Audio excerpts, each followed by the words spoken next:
मलाई धेरैजनाले सोध्नुहुन्छ, "दिदी तपाईँ कसरी दुब्लाउनु भयो? कसरी यस्तो स्लिम फिट हुनुभयो?" भन्नुहुन्छ होइन। अनि म के भन्छु थाहा छ? मैले यस्तो मिठो-मिठो खानेकुराहरू चाहिँ नखाएर, खाएर होइन नखाएर चाहिँ हो है। मसँग त्यस्तो धेरै एक्सर्साइज गर्ने टाइमहरू पनि हुन्न, किनभने अलरेडी 9 घन्टा त मैले ड्युटी आवर गरिरहेको हुन्छु नि त। त्यही भएर मैले खानेकुराहरूलाई चाहिँ केही मात्रामा स्किप गरेर चाहिँ मैले लगभग 3-4 केजी वेट चाहिँ लुज गरेँ होइन।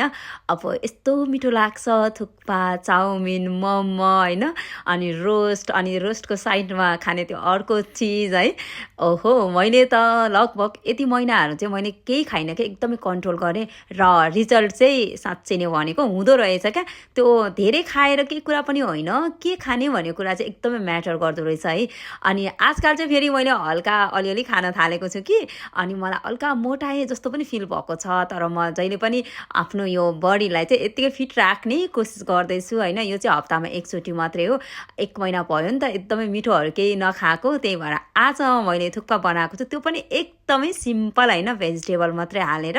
तर पनि म मिठो गरेर खान्छु, तर यहाँभन्दा धेरै चाहिँ थप्दिनँ होइन। मलाई छिटो खाएर फेरि अरू कामहरू पनि गर्नु छ क्या। राति भइसकेको छ होइन। अब त चाडबाडहरू पनि आउनु लाग्यो, तीज, दसैँ, तिहार है। मलाई चाहिँ धेरै कपडाहरू आज एरेन्ज गर्नु छ, लगाउने नलगाउने छुट्याउनु छ। अनि जुन चाहिँ नलगाउने छ नि त्यो चाहिँ आँखा चिम्लेर मलाई आज फाल्नु छ क्या। माया लाग्यो पनि लागोस्, तर मलाई नलाउने कपडाहरू चाहिँ यत्तिकै यसरी नराख्ने कि म आज फाल्ने सोचमा छु क्या। त्यस्तै हुन्छ है हामी छोरी मान्छेको, लगाउने बेला केही हुँदैन, तर यो धुने बेला र एरेन्ज गर्ने बेला कहाँबाट आउँछ के यस्तो कपडाहरू। हेर्नुहोस् त अस्ति रुम सर्दाखेरि यत्तिकै राखेको थियो कि, अनि यत्तिकै थियो क्या। आज भने म यसलाई सबैलाई फिल्टर गर्छु होइन। अनि यस्तै छ है, कामबाट आएर पनि फेरि म काममै छु। अब भने रेस्ट पनि गर्छु।